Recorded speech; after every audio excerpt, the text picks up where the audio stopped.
here's an interesting factoid that, again, your conventional medical doctors will not tell you, because they've diagnosed people with type 1 diabetes, and they really weren't type 1 diabetics. They were type 2 with a small number of beta cells.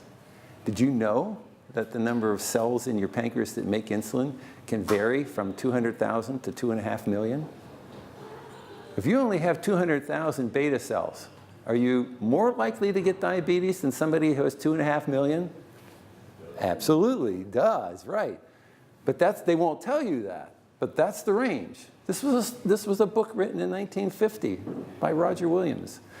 And he actually dissected pancreases and found out how many beta cells were there.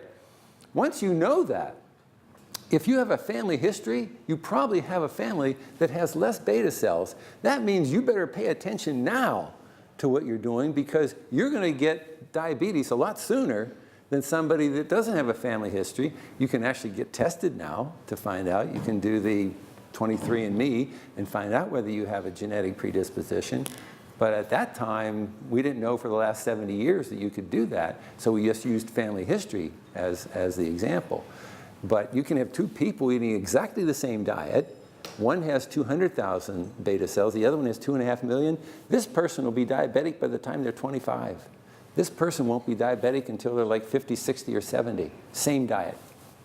So when you see these studies that say, we don't understand why we have this variation in the results. Because the body has different things going on in different people. So this woman had two sons that were autistic. Every doctor, 6 doctors said, yeah, you have autistic sons. And she had a master's degree in science, and she said, well, you know, I'm not accepting that.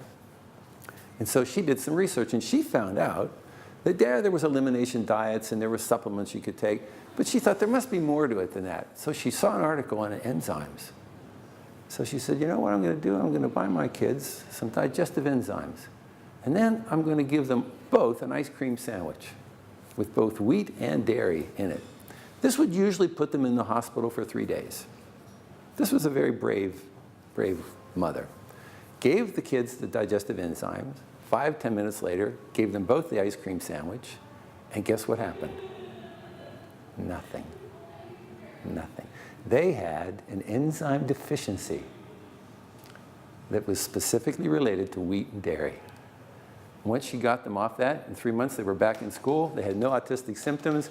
So lots of illnesses are diagnosed a certain way because you have to have a diagnosis. You can't have a treatment if you don't have a diagnosis. But guess what? They were wrong. 6 doctors were wrong. It wasn't autism. It was the autism symptom spectrum, of course, but once she got them on the enzymes, it went away. She's written a New York Times best-selling book now, Karen D. Felice. And so that's just one example. I have like 200 of those. So you pick a disease, I'll tell you what people are doing about it, and I'll tell you the science behind it. That's what we did in our little discussion earlier.